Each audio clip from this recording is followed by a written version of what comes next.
My mother didn't even pause her carving knife when she said it.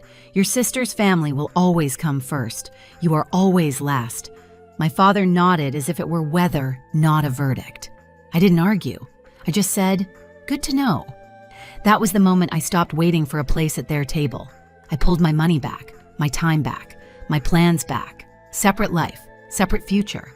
And just when the silence between us finally felt clean, the family emergency hit them harder than any of us expected. They came to my door together, and they thought I would open it. But I grew up in a house where the walls carried a quiet ranking system. You could hear it in the way footsteps changed depending on who walked in or how conversations rose when Lila entered and thinned out when I did. No one said it outright back then. They didn't have to. The hierarchy lived in the small things. When Lila turned 16, the whole driveway glowed. My parents had parked a new car under the streetlight, the paint catching every shimmer. They stood beside it, waiting with a camera. I watched from the upstairs window as they handed her the keys, my mother's voice sharp with pride. Your future is worth investing in, she said. 6 months later, on my 16th birthday, the kitchen light hummed over a small cake.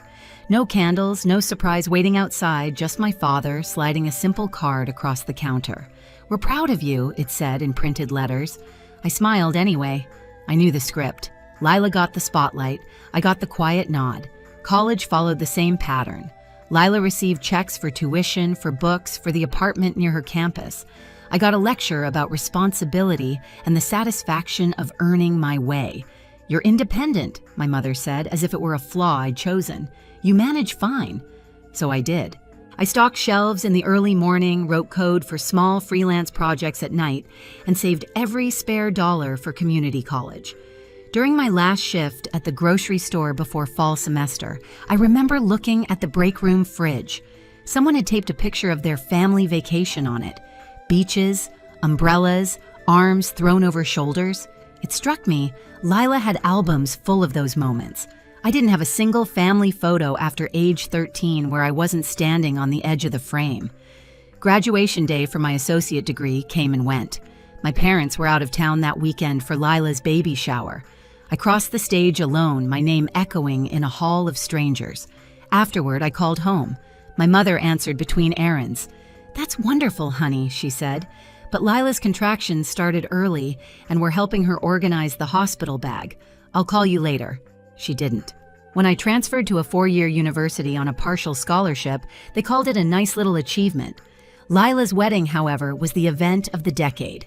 They walked through the reception hall like they'd built it themselves. I stood near the bar while relatives told me how lucky I was to have a sister with such a perfect life, as if her shine somehow reflected on me. It didn't.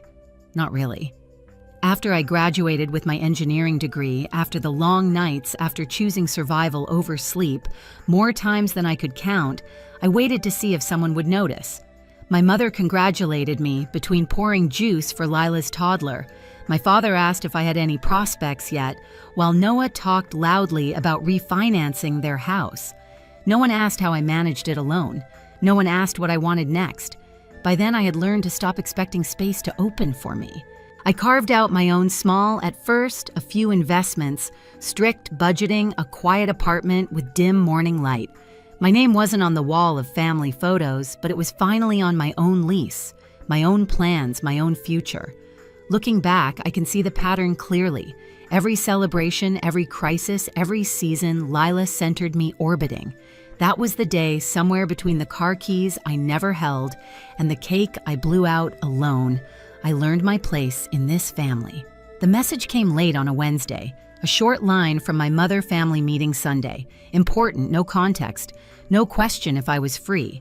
It felt like an appointment, not an invitation. When I walked into the living room that weekend, the air was tight with quiet panic. Papers were spread across the coffee table, payments overdue, notices, printed statements with highlighted sections. Lila sat stiff, hands clasped. Noah avoided eye contact. My parents had pulled both recliners forward as if positioning themselves at the head of a negotiation. My mother didn't waste time. There's been a situation, she said. Your sister and Noah are facing some financial strain. Strain was an understatement. The mortgage was months behind. The kids' school tuition hadn't been paid. A legal issue my mother skimmed over it quickly had left Noah unable to work for now. Every number on the page pointed in the same direction: collapse. My father sighed, tapping the stack of bills. "We've done the math. Your mother and I can cover part of it, but not all. Lila needs immediate help." I waited. I didn't speak. I didn't move. I wanted to see how long it would take. Not long at all. My mother leaned forward. "We expect you to take care of the rest. You're single, you have a stable job, and you don't carry the same expenses. It just makes sense." There it was, the quiet truth laid bare again. Lila first, me last, always. No one asked whether I could afford it. No one asked if I was already carrying my own burdens. No one asked anything. They simply assumed. My father slid a printed list across the table. "This is what we need covered immediately. Mortgage catch-up, tuition payment, retainer for legal fees, monthly estimates highlighted in yellow, expected, assigned, mine." Lila whispered, "We really need you, Carenza." As if need itself was a currency I owed. The room blurred in soft edges, the ticking clock, the faint hum of the refrigerator, the weight of years pressing on the same bruise. I didn't argue. I didn't explain. I just looked at the numbers, then at them, and let the silence settle. They expected me to pay. I only said, "I'll need 24 hours." The drive home was strangely quiet. No music, no podcasts, just the low hum of my old car and the echo of my mother's voice circling back in perfect clarity. "You're always last." It had been said in passing, tossed across a dinner table like a napkin, but it lived deep in the walls of our house, in the pattern of every choice they'd ever made. That truth had finally spoken itself aloud, and now they wanted me to forget it because they needed something. I parked, locked the door behind me, and stood in the stillness of my apartment. Clean, sparse, a place built by my own hands, my own money, my own choices. For years, I had carried their expectations, quietly accommodating them without protest because resistance felt pointless. But the silence now felt different, charged, clear. I opened my laptop. First, accounts. Checking savings investment portfolios. The numbers didn't surprise me. I'd memorized them the way some people memorize birthdays. Years of controlled spending, strict budgets, automatic deposits into long-term funds. I lived like someone who always expected the world to forget her, and that discipline had built a foundation no one in my family knew existed. My fingers moved steadily. I separated everything. New folders, new labels, personal, private, secure. Then I pulled up statements, months, then years, then the whole archive.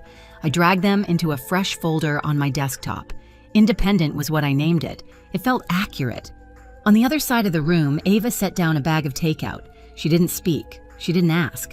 She just watched me the way she always did, quietly, without assumption. When she finally crossed the room, she placed her hand on the back of my chair. "You're not choosing against them," she said. "You're choosing for yourself." I didn't answer, but the words settled in my spine like alignment.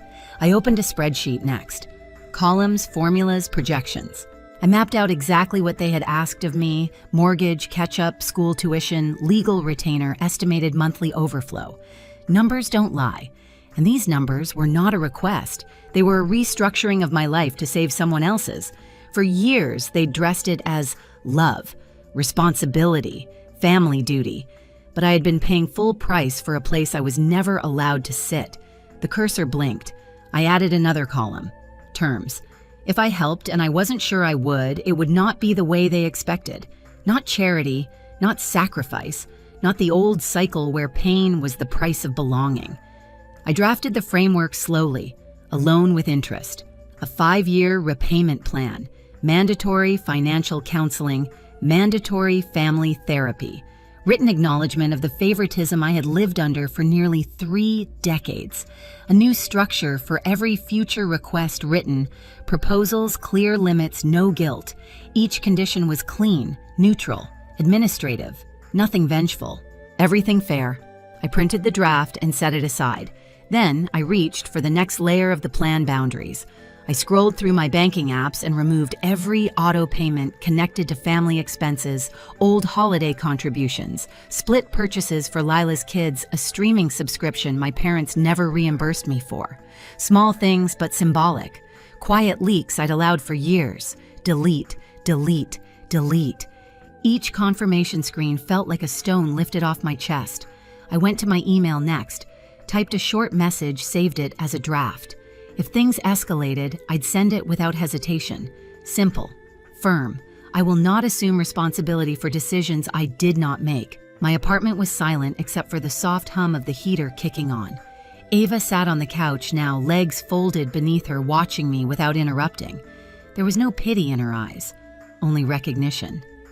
"You've been holding your breath your whole life," she said gently. "Tonight is the first time I've seen you exhale." Maybe she was right. My shoulders felt lower, my jaw unclenched.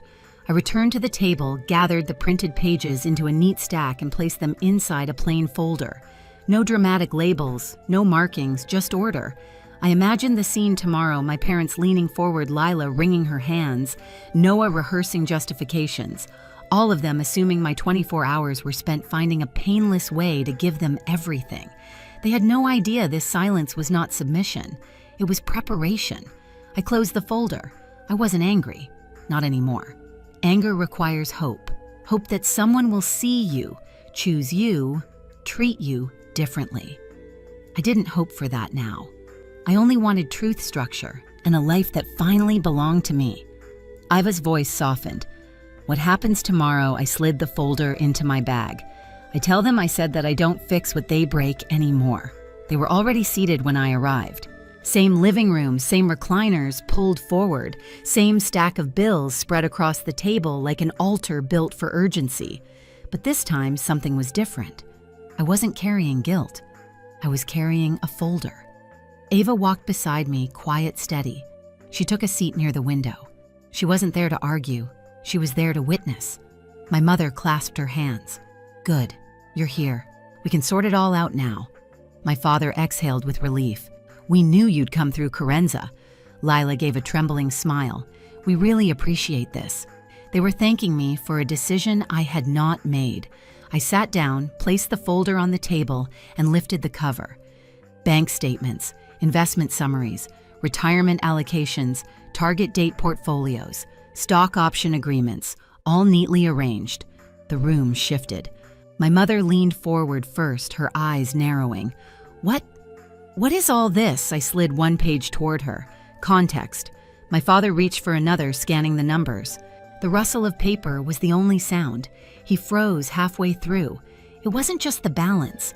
It was the realization, sharp, sudden, that they knew nothing about my life. Every assumption, every idea of who I was crumbled in his hands. My mother's voice went thin. "Why didn't you ever tell us you were doing this well?" "You never asked," I said. Silence dropped clean and absolute. I pulled out the next document, the loan terms. Noah leaned forward, brow furrowed. "Is this a contract?" I nodded. "If you want financial help, it won't be blind sacrifice. It will be structure." My mother recoiled. "Structure. For family. For adults," I corrected. My father scanned the page. 5-year repayment, interest, monthly installments, financial counseling. His voice cracked on the last words. "It's standard," I said. "If I help you learn how not to need me again." Lila stared at me, eyes wide wounded. "You're making us sign something. We're your family." "You made me responsible for your decisions," I said calmly. "This prevents that from happening again." Noah bristled. "This feels fair." I cut in. "It feels fair." He went silent. I continued. "There's more." I turned to my parents. "You'll attend therapy, not to assign blame, but to understand the system we've all been living in." My mother stiffened. "We're not dysfunctional. You told me I was always last," I reminded her quietly. "That was dysfunction speaking." She looked away. And I added, "There will be public acknowledgement. At the next family gathering, you will address the favoritism, the imbalance, the history of expectation placed only on me." My father shook his head. "This is humiliating." "It's honest," I said. "Humiliation only happens when the truth is too heavy to hold." The room tightened around us, everyone suddenly smaller in their chairs. Finally, I pushed the last document toward them.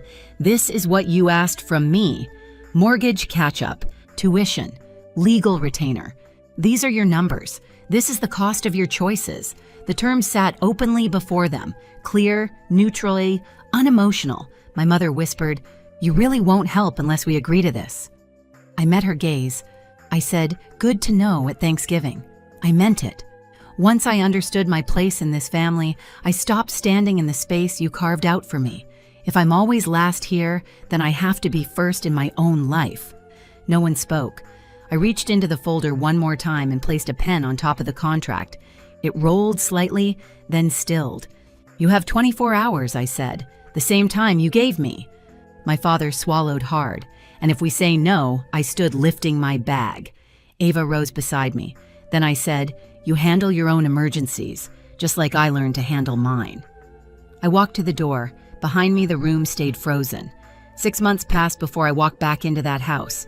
Not for a crisis, not for a demand, just for a scheduled family therapy session, our last one. The changes didn't happen overnight, but they happened. Lila and Noah had signed the terms. Every installment of the loan arrived on the same day each month, transferred cleanly without excuses. The financial counseling had reshaped the way they moved through the world. Their spending grew quieter, their decisions more deliberate. They no longer spoke as if their needs were gravity. Everyone else must orbit. My parents changed too, though their changes came slowly like thawing ground. In therapy, Dr. Miriam guided them toward words they had spent years avoiding. Patterns, imbalance, expectations, truths spoken without flinching. My mother cried the first time she said, "We didn't see you." My father cried the first time he believed her. And me, I wasn't angry anymore. I wasn't waiting anymore. My life had widened. I'd moved into a brighter apartment in the city, one with tall windows, where the mornings felt like a beginning instead of a negotiation. My desk held only what mattered: my laptop, a mug, and a small plant Ava bought because she said every new chapter needed something living. We spent slow Sundays exploring neighborhoods, stopping for coffee, speaking about futures without measuring them against anyone else's needs. She never asked me to shrink. I never expected her to rescue. We met in the middle, two people building something without ghosts tugging at the edges. On quiet nights, I cooked while she read on the couch. Sometimes she'd look up and say, "You seem lighter." And I realized she was right. My shoulders no longer curled inward, my hands no longer tightened around invisible expectations. Silence didn't feel like punishment anymore. It felt like air. The loan statements from Lila and Noah were tucked in a drawer, organized but no longer emotional. Proof that fairness could exist where chaos once lived. Before leaving the final session, Dr. Miriam said gently, "This is a family learning to walk differently, and you were the one who changed the ground beneath them." Driving home, evening lights stretched across the road. My apartment waited quiet, warm mine. For the first time in my life, nothing felt borrowed. I placed my keys on the table, the metal soft against the wood, nothing like the glittering set my sister once held in the driveway. This set was quiet, earned, chosen. The window was open just enough for the evening air to move through the room, steady and cool. Ava was in the kitchen, humming softly, the kind of sound that didn't ask anything of me. Families don't always change because they want to. Sometimes they change because someone stops carrying the weight for them. I believed them when they said I was always last. That's when I stopped standing in line.